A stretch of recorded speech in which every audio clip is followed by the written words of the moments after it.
الرجيم. بسم الله الرحمن الرحيم. صلى الله عليك يا سيدي ويا مولاي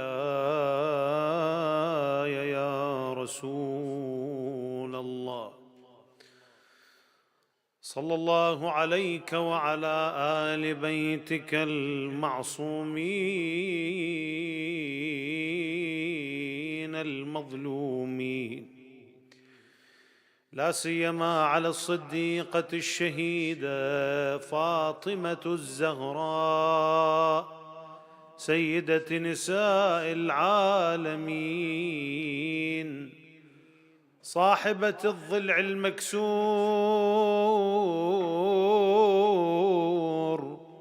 والخد المسطور والجنين المسقط بين الباب والجدار. لعن الله الظالمين لكم من الأولين والآخرين. صلى الله عليك يا مولاي وابن مولاي يا أبا عبد الله، يا غريب يا مظلوم كربلاء. يا ليتنا كنا معكم فنفوز فوزا عظيما.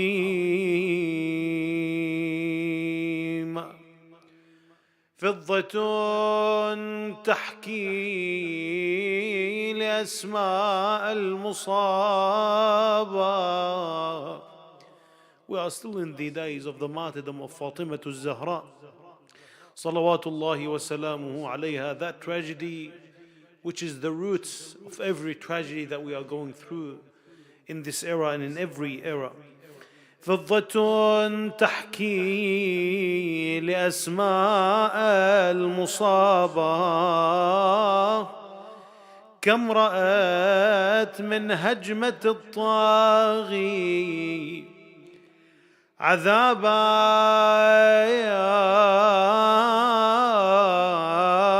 إذ أتى يكسر أضلاعا وبابا،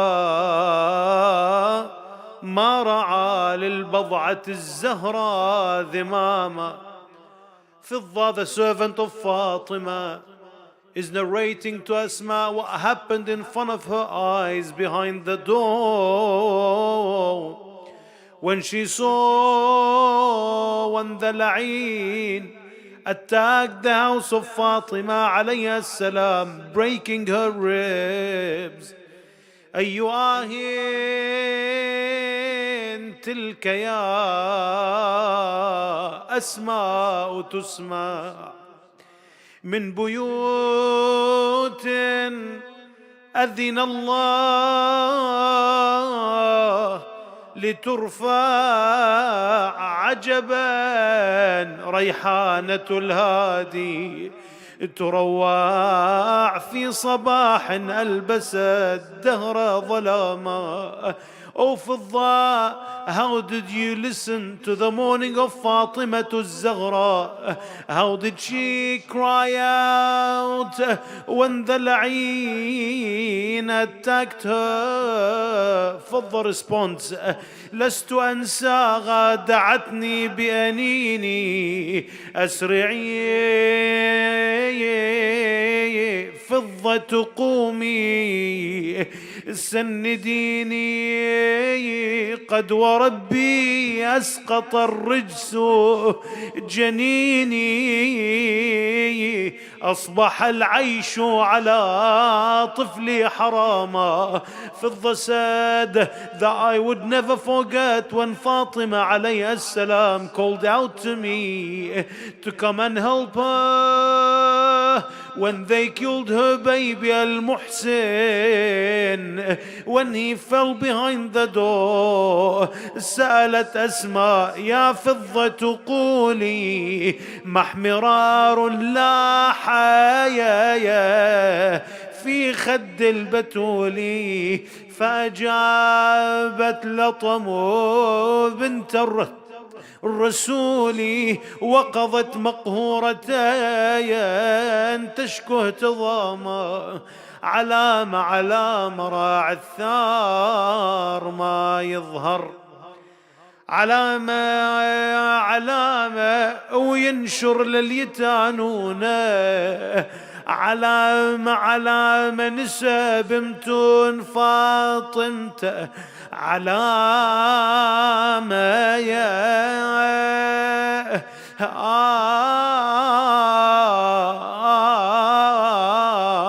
من ثار ضرب سياط وجور ومية، يا ثر ضرب سياط وجور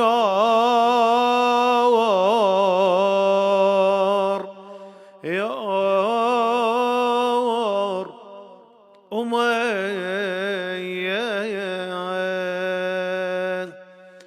لا حول ولا قوة إلا بالله العلي العظيم. وسيعلم الذين ظلموا أي منقلب ينقلبون والعاقبة للمتقين. صلوا على محمد وآل محمد.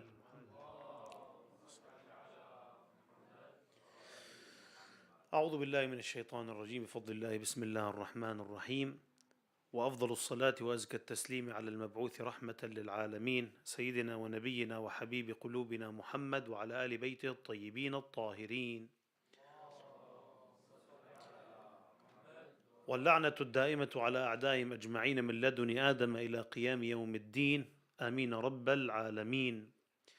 We offer our condolences on this night to the master of this time, the Imam of this time, صاحب العصر والزمان عجل الله تعالى فرجه الشريف, for the martyrdom of Lady Fatima al-Zahra صلوات الله وسلامه عليها, and for every tragedy that the Shia are going through right now and in these days. Allah Tabaraka wa Ta'ala says in the Holy Quran, Bismillah ar-Rahman ar-Rahim, أَوَمَنْ يُنَشَّأُ فِي الْحِلْيَةِ وَهُوَ فِي الْخِصَامِ غَيْرُ مُبِينٍ. So is one brought up in ornaments while being during conflict unevident? آمنا بالله صدق الله العلي العظيم. صلوا على محمد وآل محمد.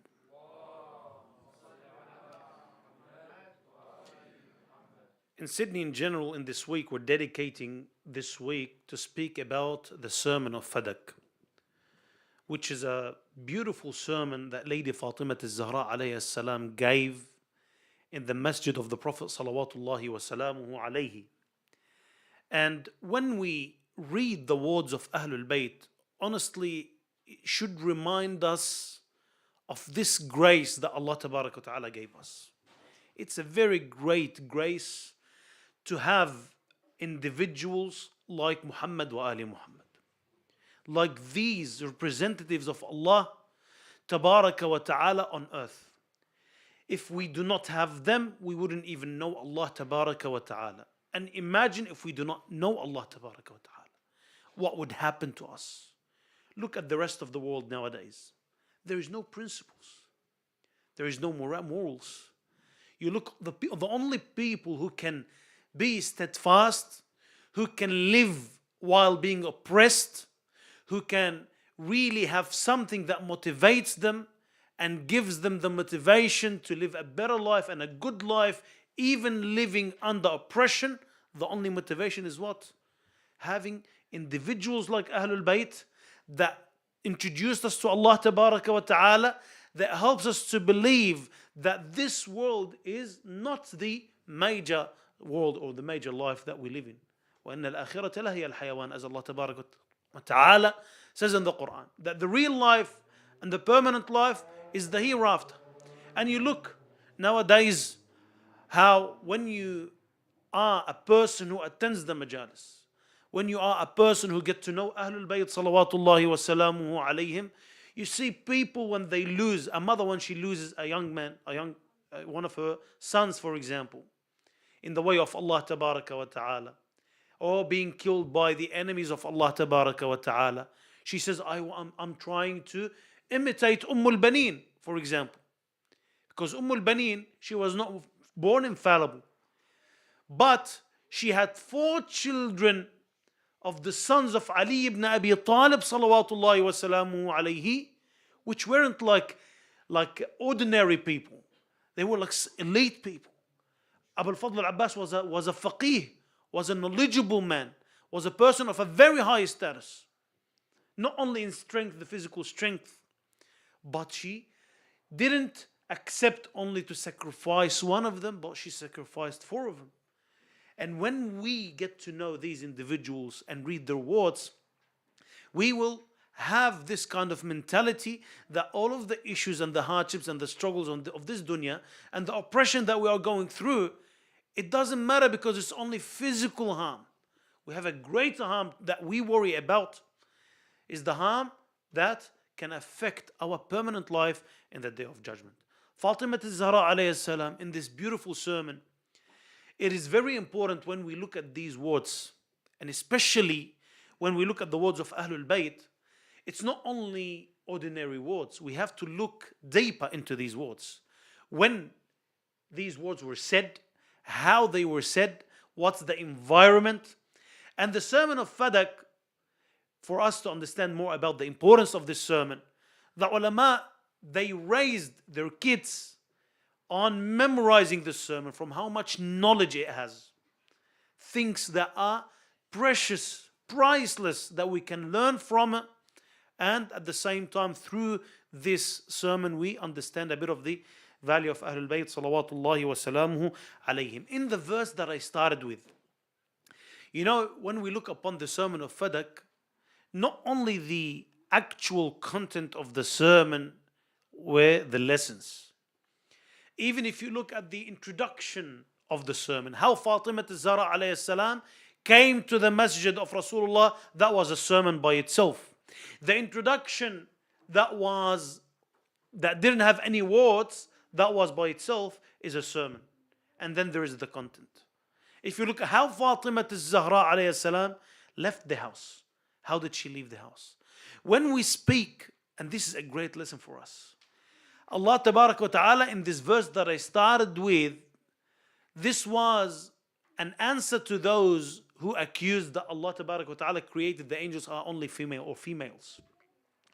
So here Allah Tabarak wa Ta'ala is describing females with 2, or describing women with 2 main characteristics. He says, أَوَمَنْ يُنَشَّأُ فِي الْحِلْيَةِ, that one of the nature of the women, one of the nature of the females, that they like to beautify themselves. And when you have a daughter, or you have a young sister, for example, you see that she likes to stand up in front of the mirror, she likes to look beautiful, and this is natural, and it's needed, and it's common sense for this characteristic to be there.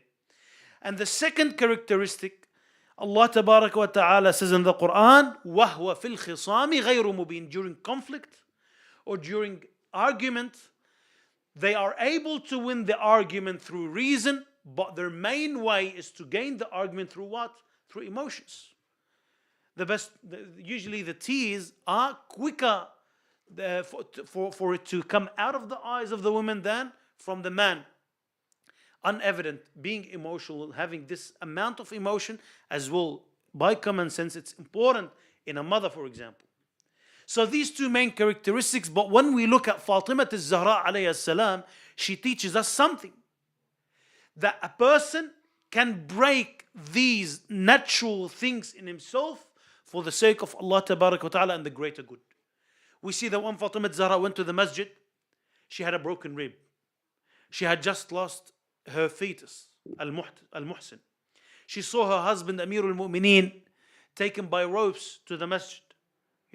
All of this happened. She had just lost her father, Rasulullah sallallahu alayhi wa alihi, and yet she went to the masjid and she gave a sermon that is so eloquent that the people, as if they are hearing Rasulullah sallallahu alayhi wa alihi saying it, and she didn't even mention anything of her own pain. Usually they're emotional. Didn't we say that? During argument or conflict, they are unevident. But Fatima al-Zahra alayhi salam proves that I can, if I want to seek for the sake of what's right, I can overcome all of these in order to achieve the goal that Allah Ta'ala is satisfied with. So this is one thing. So the environment and how she went to the masjid in the situation that she went to, that was a sermon by itself. And this is something that we are supposed to take as a role model in our life. A lot of people, they say, well, I can't, I can't leave, for example, my pillow in the morning in order to pray, for example. It's very hard. This is how I am. I cannot overcome, for example, this behavior because this is how it's part of who I am. Look at al-Banin, for example. al-Banin, she was a second wife after Fatima al-Zahra alayhi salam, and yet she preferred and she liked the children of the first wife, which is Fatima al-Zahra, over her children. The nature of the mother is what? Is that she would love her children more. But she realized that here, this is the Imam, Al-Imam al-Hassan, and Al-Imam al-Hussein, and Zainab alayhi salam. These are the children of Fatima alayhi salam. So here, she had a priority, which is the satisfaction of Allah Tabaraka wa Ta'ala. Sallu ala Muhammad wa ali Muhammad. Even the way she left her house to give the sermon was a sermon.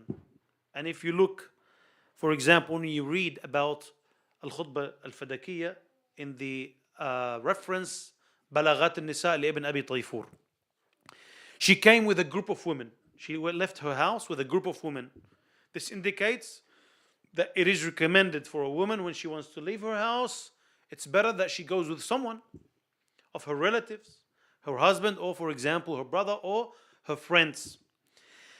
Baytuha mulasak, she didn't go like a far distance. Her house was very close to the masjid to a point that the house shared a door, as we recite in Dua al-Nudba, فَسَدْ وَسَدَّ الْأَبْوَابَ إِلَّا بَابَ.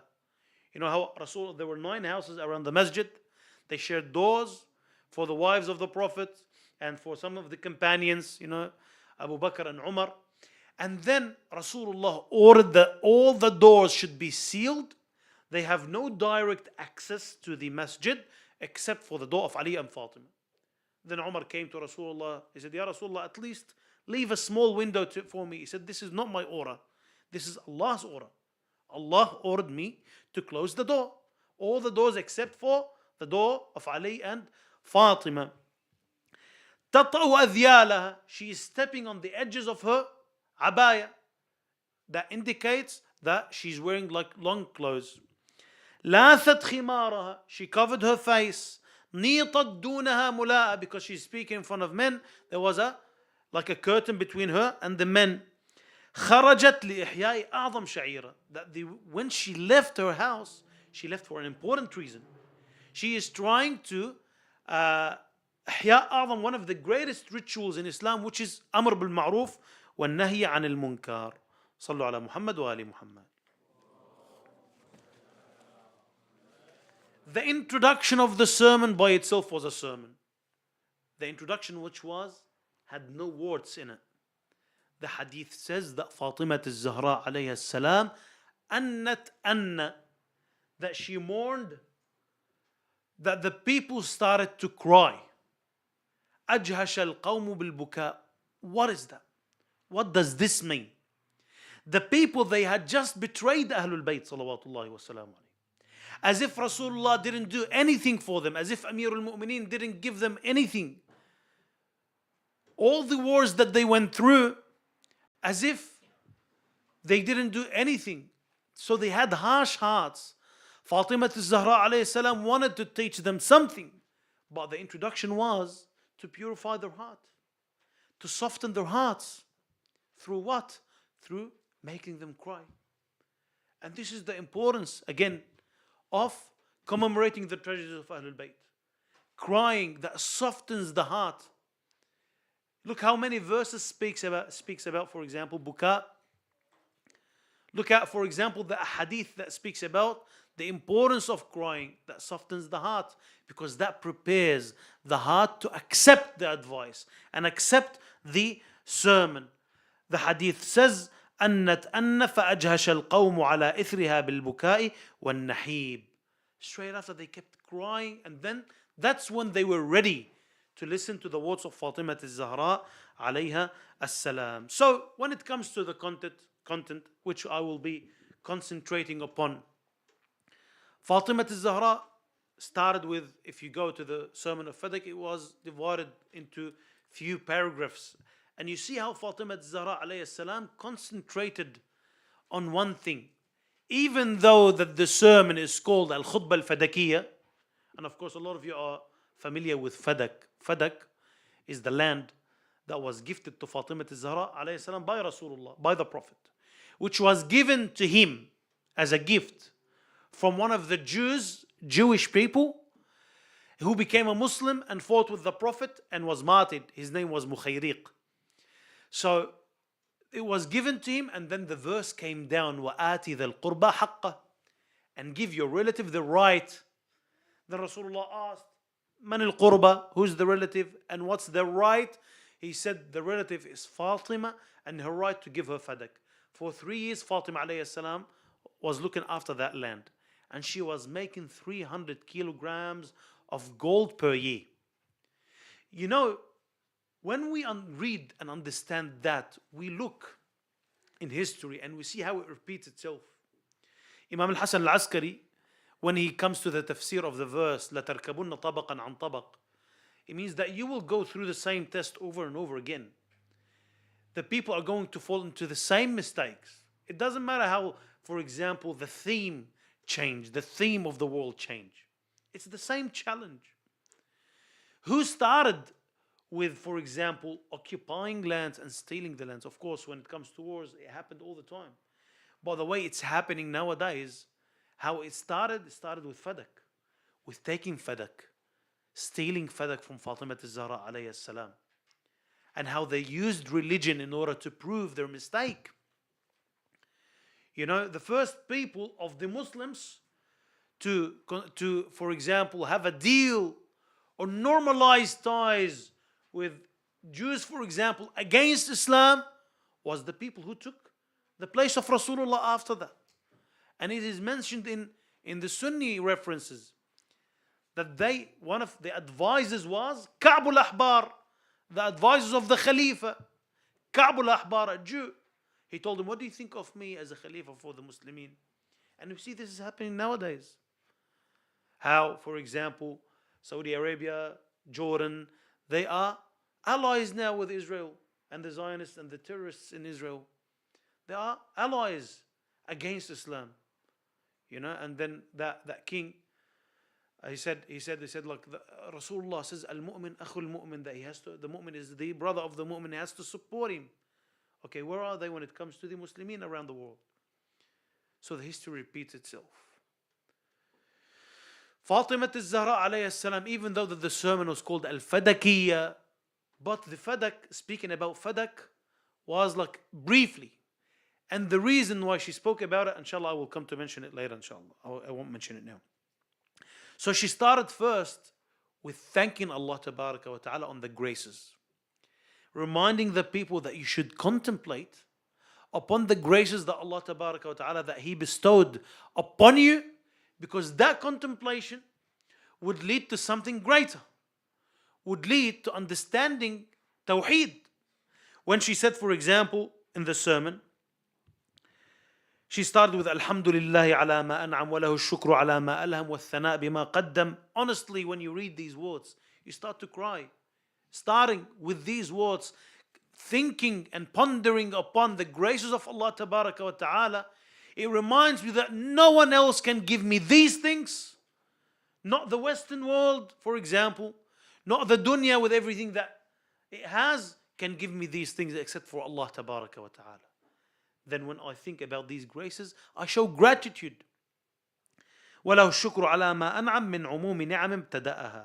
So when she started with that, when you ponder and contemplate, it leads to the real Tawheed.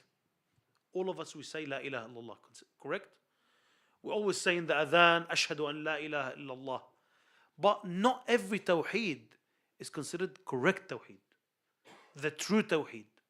Rasulullah sallallahu alayhi wa alihi says in the hadith, قولوا لا إله إلا الله تفلحوا. When you say La ilaha illallah, you will be successful. But is it when I say it, that's it? Or it requires certain, for example, conditions for my tawheed to be accepted. Fatima Zahra, through the whole sermon, you will see that she discusses these points. For example, one of the conditions of tawheed, for the tawheed to be accepted. You know, there are a lot of rewards that are related to tawheed. As for example, Imam al-Sadiq alayhi salam, he said, whoever says in a day, La ilaha illallah, wahdahu la sharika lah, ilahan wahidan ahadan samadan, lam yattakhidh sahibatan wala walada. If you say this sentence in one day, Allah tabaraka wa ta'ala will give you 45,000 rewards. And Allah will wipe 45,000, which means 45 million sins. If you say that sentence in one day. And Allah tabaraka wa ta'ala will elevate his level in heaven 45 million levels. وَكَانَ كَمَنْ قَرَأَ الْقُرْآنَ, as if when he says this sentence, as if he recited the Quran and he read the whole Quran 12 times, and Allah will build a house for him in heaven. Just saying this sentence. Kalimatul Tawheed. But do I always get that? Or there are conditions? One of the first and the main conditions is wilayah. Wilayat Muhammad wa Ali Muhammad.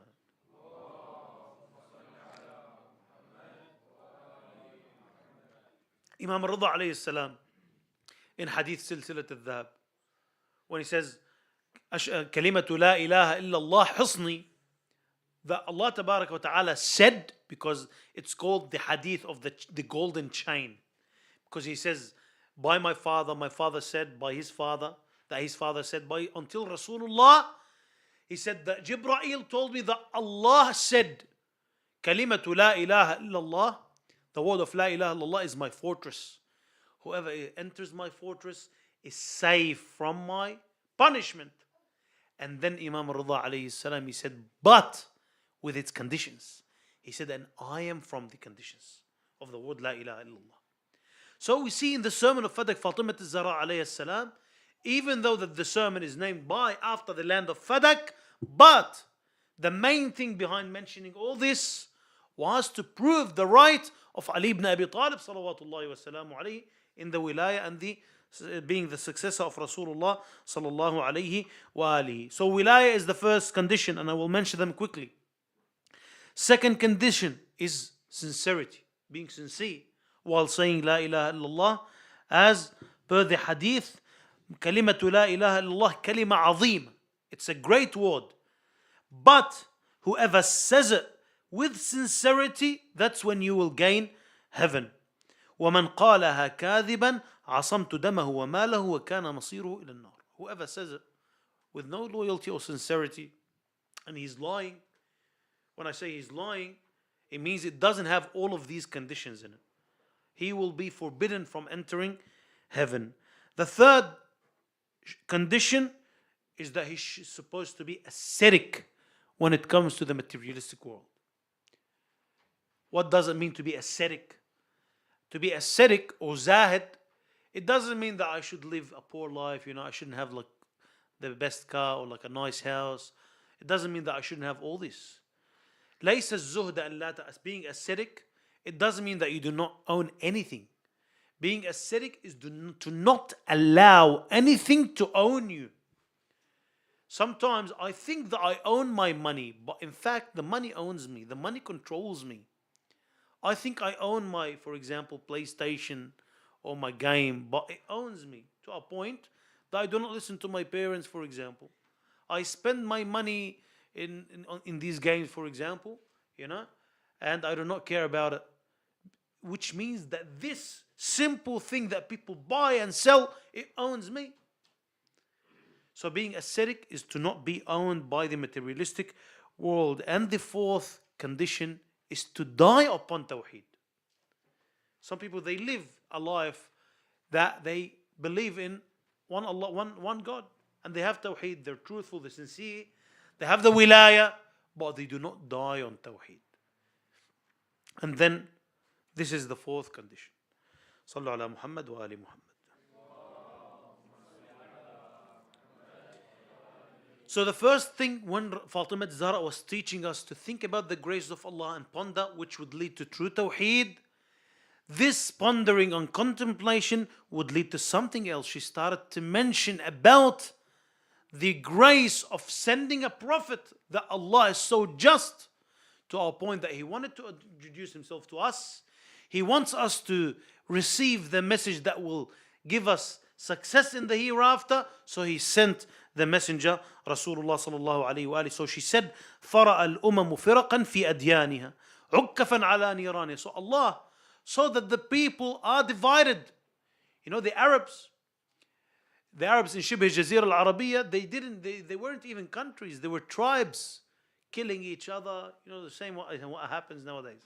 Everyone that is away from Ahlul Bayt, they didn't take the path of Ahlul Bayt. Look at how they are. Look about, for example, how they belittle and insult the Palestinians, for example, even though they are from the same sect. They say, well, it's their fault. We want to normalize ties with Israel. You know? So they were like tribes attacking each other, killing each other. And then she said, فَأَنَارَ اللَّهُ بِأَبِي مُحَمَّدٍ صَلَّى اللَّهُ عَلَيْهِ وَآلِهِ بُهَمَهَا.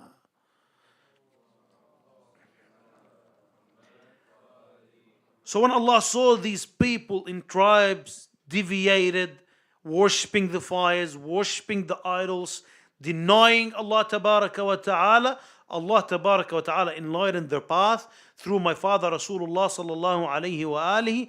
So He وَقَامَ فِي النَّاسِ بِالْهِدَايَةِ, He guided the people and He saved them from deviation and He showed them the path. وَهَدَاهُمْ إِلَى الدِّينِ الْقَوِيمِ وَدَعَاهُمْ إِلَى الصِّرَاطِ الْمُسْتَقِيمِ.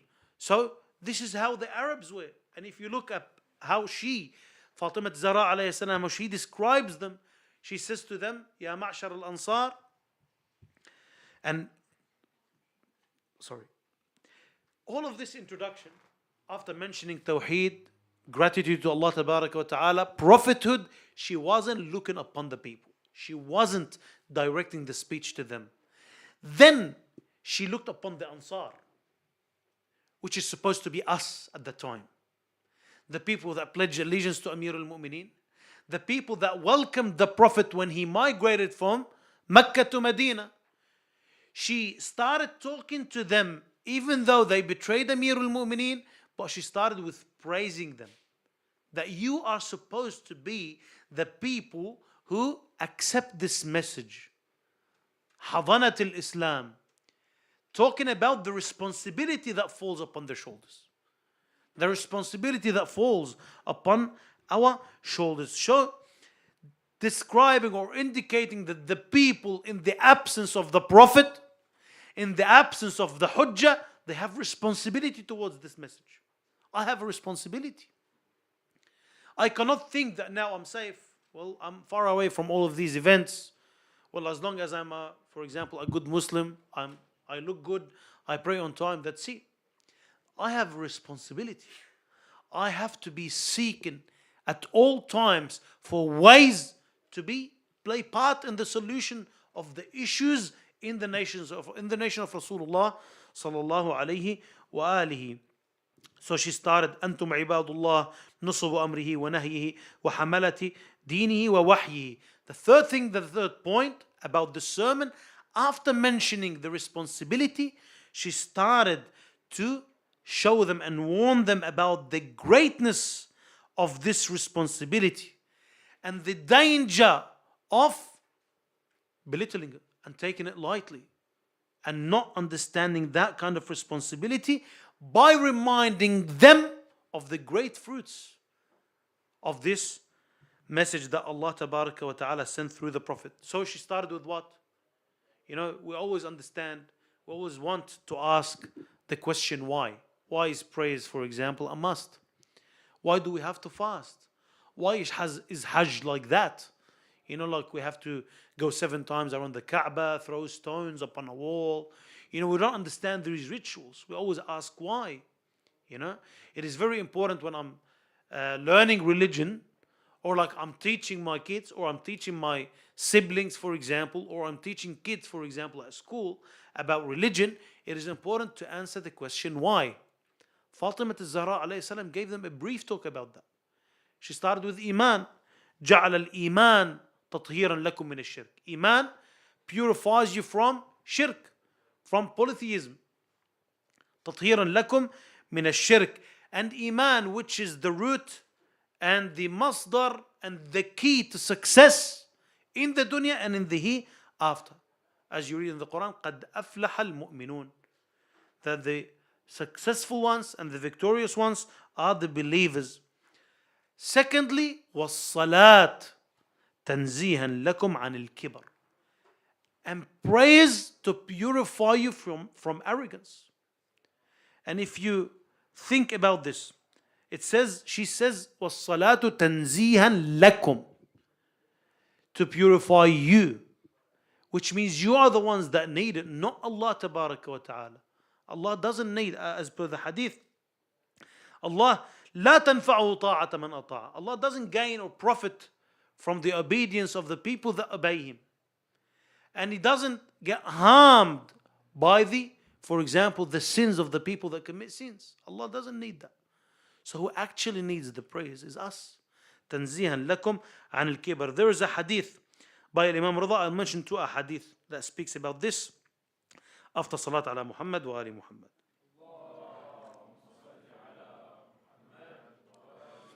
When he was answering the questions of Ahmad ibn Sinan, he asked, why do we have to pray? Why is it a must? So the Imam answered, he said, علة الصلاة أنها إقرار بالربوبية عز وجل وخلع الأنداد وقيام بين يدي الجبار جل جلاله بالذل والمسكنة والخضوع والاعتراف ويكون في ذكره لربه وقيامه بين يديه زاجرا له عن المعاصي ومانعا من أنواع الفساد. So when a person stands up to pray, he's admitting that he's a slave to Allah tabaraka wa ta'ala, and there is a Lord above him. And when he lives or feels that humility in front of Allah tabaraka wa ta'ala, it will teach him what? Humility, tawadu. It will teach him to stay away from sins, and it will teach him to stay away from corruption. As per the verse in the Quran, إن الصلاة تنهى عن الفحشاء والمنكر. The praise eliminates every indecency. And this is not only needed in the hereafter, it's in the dunya it's needed. If I want to be, for example, if you go to job seeker and you want to look for a job as a tradie or as anything, one of the things that you find in the company that puts, for example, an offer looking for workers, they say, for example, we need the person that has work ethics, good work ethics, can work in a team. And the only way to do that is to have the positive characteristics, the moral ones. When the verse says, إِنَّ الصَّلَاةَ تَنْهَى عَنِ الْفَحْشَاءِ وَالْمُنكَرِ, but what kind of praise? Not the praise that is only physical actions. The praise that is muqima, iqamatu salat. Who does iqamatu salat? When we want to praise the Imam or the Prophet in the ziyarah, what do we say? أشهد أنك قد أقمت الصلاة. أقمت الصلاة. So the people like the Imam, one of their merits is that they do iqamat as-salat. And if I want to follow their footsteps, I do the same. When I pray and I still see myself committing sins or having indecent characteristics, then the praise, I have to look carefully upon my prayers. Am I performing it properly or not? Imam al-Sadiq alayhi salam as well, when he speaks about the reason and the illah and the wisdom behind prayers, he says it has many reasons behind it. He says, وَذَلِكَ أَنَّ النَّاسِ لَوْ تُرِكُوا بِغَيْرِ تَنْبِيهٍ. The people, if they are left without being reminded by the Prophet. ولا تذكر للنبي بأكثر من الخير الأول وبقاء الكتاب في أيديهم فقط لكانوا على ما كان عليه الأولون. If they don't have constant reminder, the Imam says that before they had to pray like once a day. So Allah Tabaraka wa Ta'ala made it 5 times that they would remember the Prophet. In these 5 times they would remember the book, which is the Quran, because before that, the nations before that, because they forgot the Prophet, they forgot the books that were sent by Allah Tabaraka wa Ta'ala, so they made their own books, they made their own God, as you see nowadays after Ahlul Bayt, yes, the Quran is not muharraf, but the understanding of the Quran is muharraf. The Bible is muharraf. The Torah is muharraf. The Torah is muharraf. The Quran agrees with these books. The Quran has the hegemony above these books, as per the verse in the Quran. So وَوَضَعُوا كُتُبًا, and they made their own books, and they called people to be gods, and they killed people because they did not believe in what they believed. فدرس أمرهم وذهب حين ذهبوا وأراد الله تبارك وتعالى أن لا ينسيهم. Allah تبارك وتعالى didn't want them to forget about their Prophet, so He ordered them to pray 5 times a day. صلوا على محمد وآل محمد. And then that contemplation and pondering reminds you of what? After it reminds you of the prophethood, it reminds you of how Rasulullah achieved these things.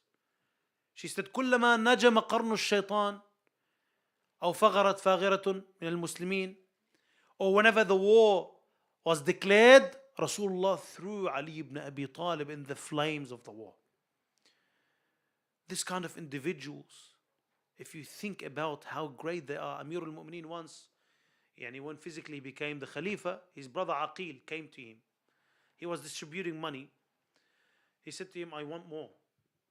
He said to him, Amir al-Mu'mineen said, if there is something left of my share, I would have given it to you. Then Aqil got upset.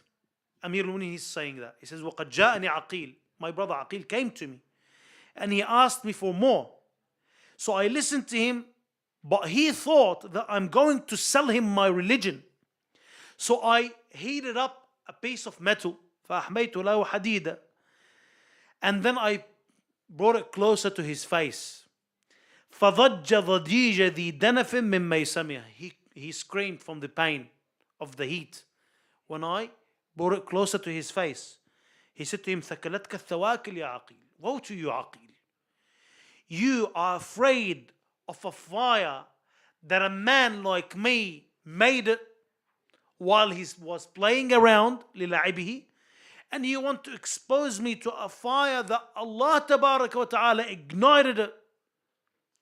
So here, Amir al-Mu'mineen, he doesn't compromise, even when it comes to his brother, even when it comes to things that usually we are biased to. And then she said, while mentioning the graces, after Iman and Salat, she mentioned the Hajj, she mentioned the fast. That's where it's very important for us to read. She said, جَعَلَ طَاعَتَنَا نِظَامًا لِلْمِلَّةِ وَإِمَامَتَنَا أَمَانًا مِنَ الْفُرْقَةِ. Allah made our obedience what gives the safety from chaos, and our imamah is the safety from disunity. إِنَّمَا أَنْتَ مُنذِرٌ وَلِكُلِّ قَوْمٍ هَادٍ. When Allah says in the verse, إِنَّمَا أَنْتَ مُنذِرٌ, Rasulullah sallallahu alayhi wa alihi, he said, أَنَا الْمُنذِرُ, I am the warner, and Ya Ali, you are the guidance. Why Ya Ali, you are the guidance? Because he's the only one that had and dared to say to the people, ask me before you lose me. Ask me whatever you want. Ask me about the paths in the heaven and I will tell you. And I know it more than the paths and the ways on the land. No one else was able to say this before Amir al-Mu'mineen and after Amir al-Mu'mineen. Then after that, and the 4th part of the sermon, and I will try to be brief. And I really want you to leave tonight understanding the importance of this sermon, Khutbah al-Fadakiyyah, because these teachings, they help us through this time that we're living in. Yani if you think about it, about the land of Fadak, about the prophethood, about Amir al-Mu'mineen salawatullahi wa salamu alayhi, about the event that happened with Amir al-Mu'mineen, with Fatima al-Zahra after Rasulullah sallallahu alayhi wa, you can link a lot to the events nowadays. What is happening now, if you understand the history of that, how the Jews played a role in Medina and around Medina, and how Amir al-Mu'mineen dealt with them, and how, for example, the people who betrayed Amir al-Mu'mineen and betrayed the allegiance that they paid in Al-Ghadir, how they dealt with Ahlul Bayt salawatullahi wa salam alayhi. And then we see nowadays as Shia, it's not the first time that our blood is being spilled.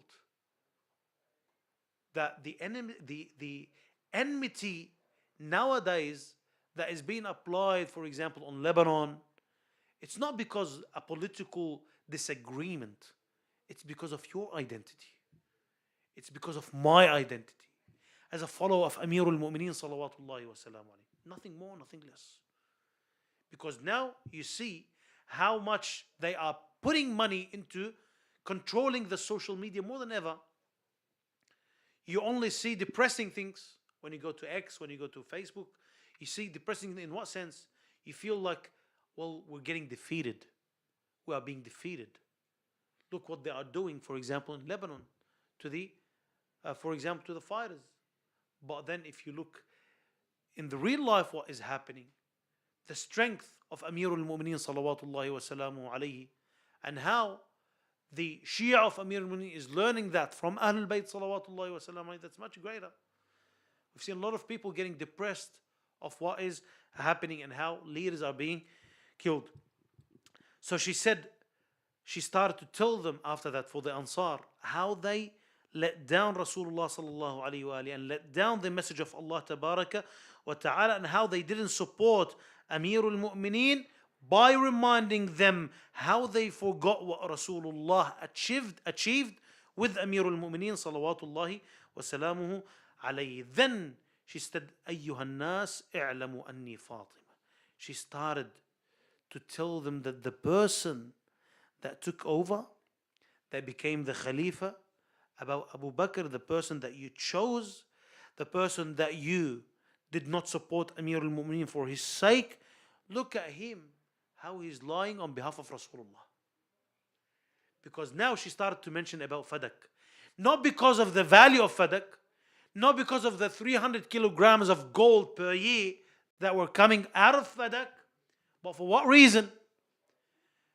To reveal the truth, to expose the man in charge. Because how did he take Fadak? He said, I heard the Prophet saying that us prophets, we do not leave inheritance for our children. What we leave is a charity for the Muslimin. So she started to mention verses from the Quran. So this person that took over, he is lying on behalf of the Prophet. He's saying that Rasulullah said a hadith that he didn't even say. And at the same time, he's going against the Quran. The Quran mentions وَوَرِثَ Sulaiman Dawood. Sulaiman inherited Dawood, and they're both prophets.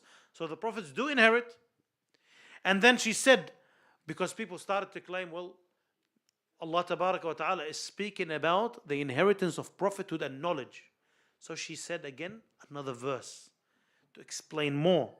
She mentioned the story of Prophet Zakaria when he asked Allah Tabaraka wa Ta'ala after being in old age to give him a child. فَهَبْ لِي مِن لَدُنْكَ وَلِيًّا يَرِثُنِي وَيَرِثُ مِنْ أَهْلِ يَعْقُوبَ. And the verses, if you read it, the context of the verses, that Prophet Zakaria had nephews that were deviated, they were not believers. And Prophet Zakaria was wealthy, had a lot of lands. So he asked Allah to give him a child because he didn't want that wealth to go to these deviated people.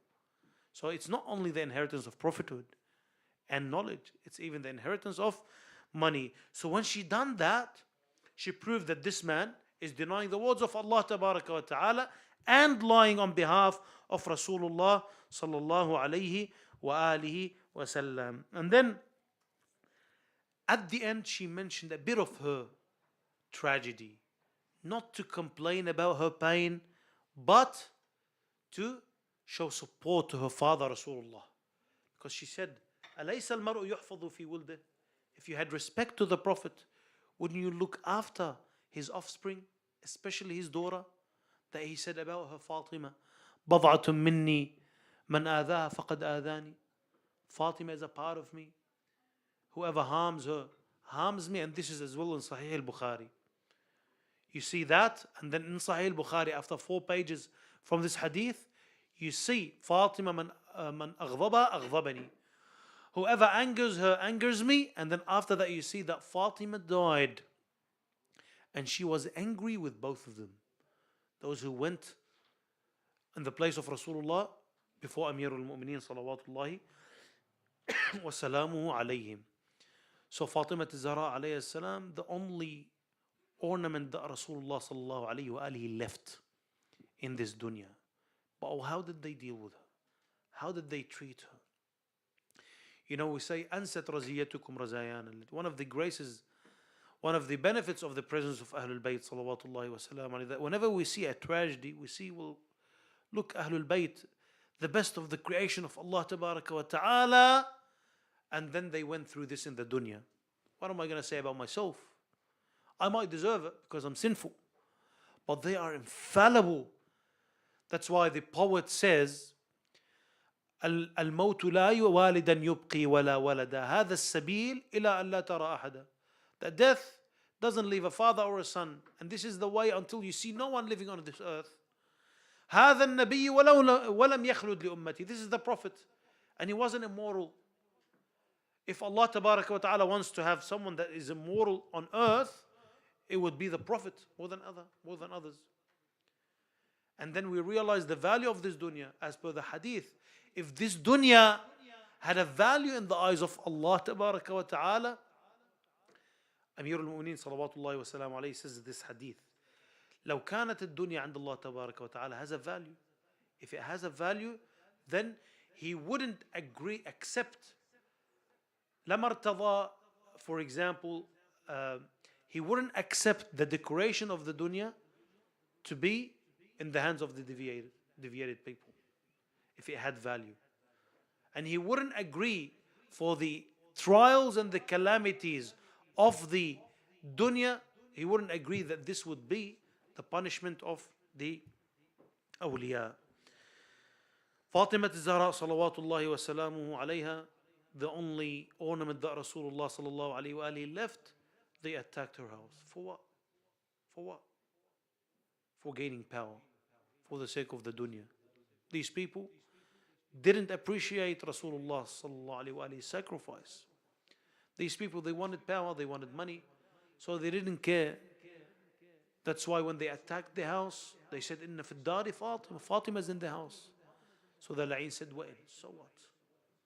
Fatima Zahra alayhi salam, when they burned the door, 300 people of Bani Aslam surrounded the house of Fatima and Ali. And we mentioned earlier, this house shared a door with the masjid of the Prophet. So, didn't respect the sanctity of the shrine of Rasulullah, of the masjid of Rasulullah sallallahu alayhi wa alihi. Didn't respect the sanctity of the house of Fatima and Ali, the house that Rasulullah for 6 months before that would stop in front of its house, in front of the door, and he would say, إِنَّمَا يُرِيدُ اللَّهُ لِيُذْهِبَ عَنْكُمُ الرِّجْسَ أَهْلَ الْبَيْتِ وَيُطَهِّرَكُمْ تَطْهِيرًا. And he wouldn't enter except with permission. The angels even would ask permission to enter the house of Fatima and Ali, and for this person not to ask permission, burn the door, kick the door open. Fatima Zahra didn't have time enough to go back to her room, so she hid behind the door.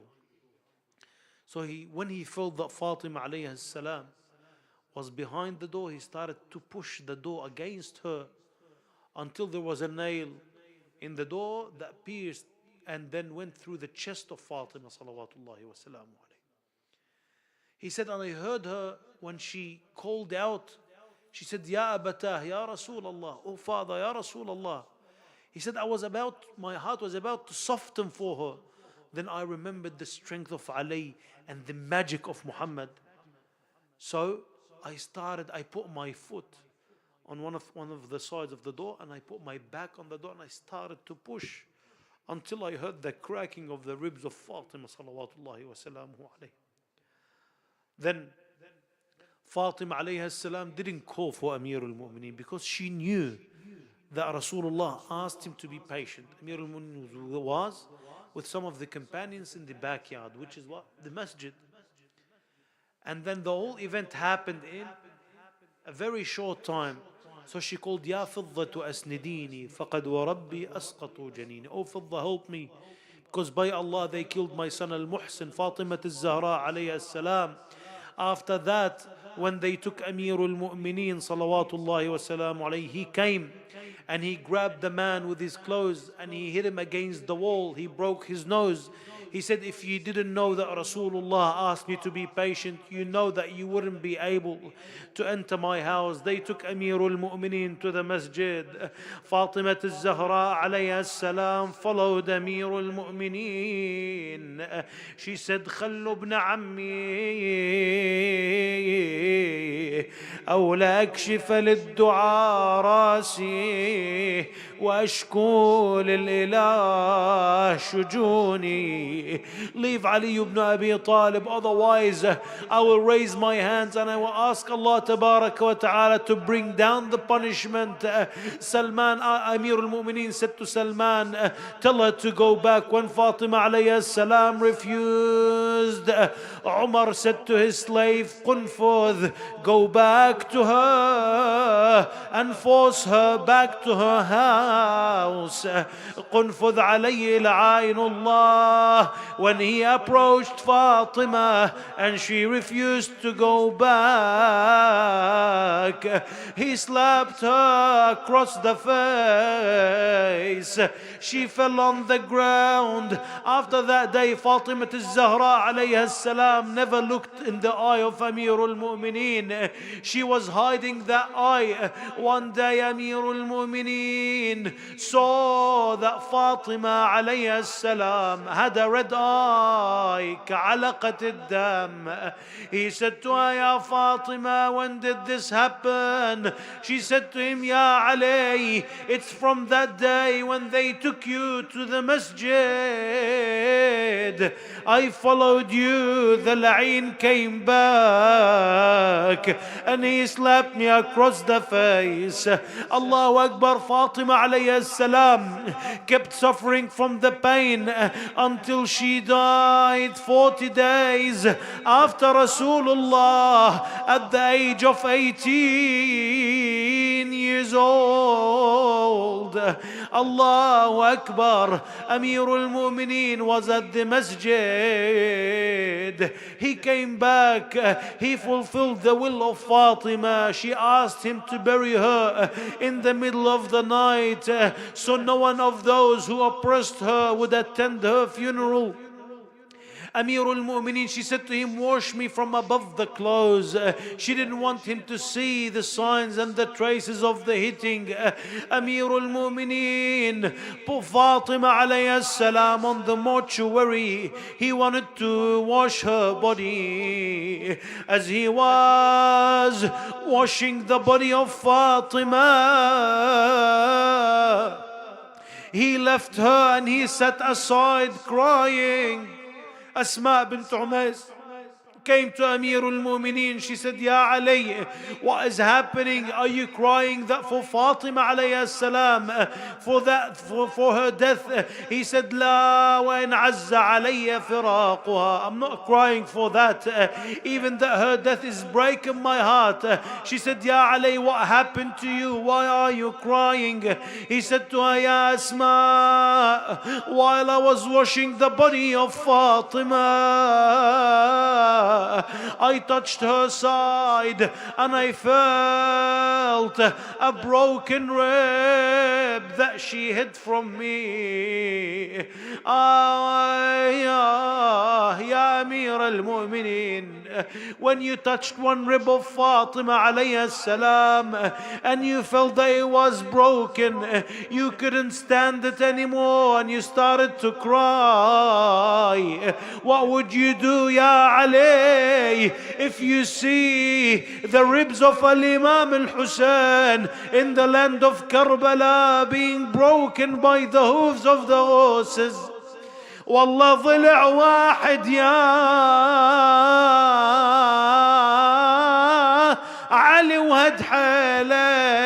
والله ضلوع حسين شو تسوي لك يا أمير المؤمنين. Your soft hand, your kind hand is the hand that touched the rib of Fatima, while the ribs of Al-Imam al-Hussein were touched by the hooves of the horses.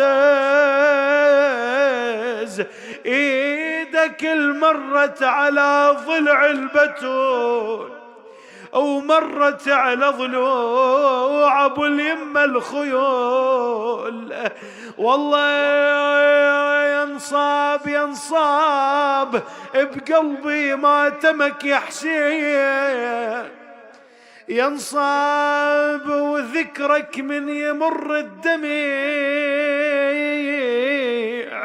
ينصاب سيدي قلب بدال قلبك ريت ينصاب.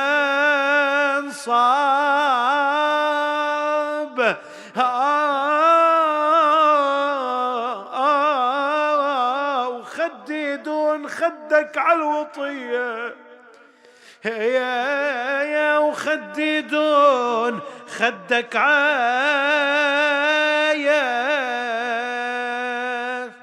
يا الوطية.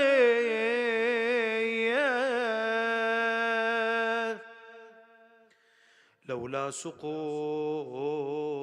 جنين فاطمة لما أودى لها في كربلاء جنين، وبكسر ذاك الضلع رضت أضلعون، في طيها سر الإله مصون.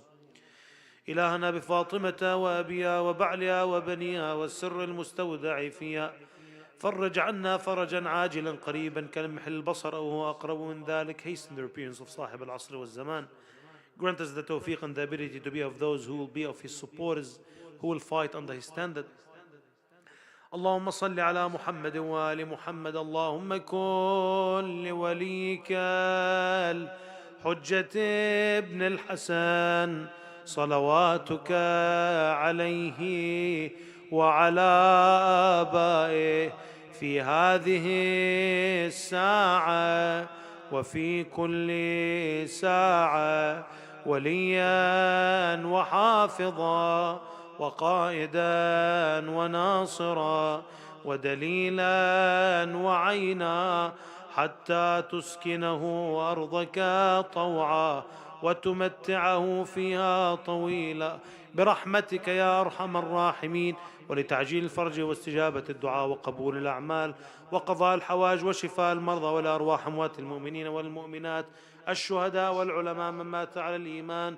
نهدي الجميع ثواب ما قرأنا وثواب المباركة الفاتحة مع الصلوات.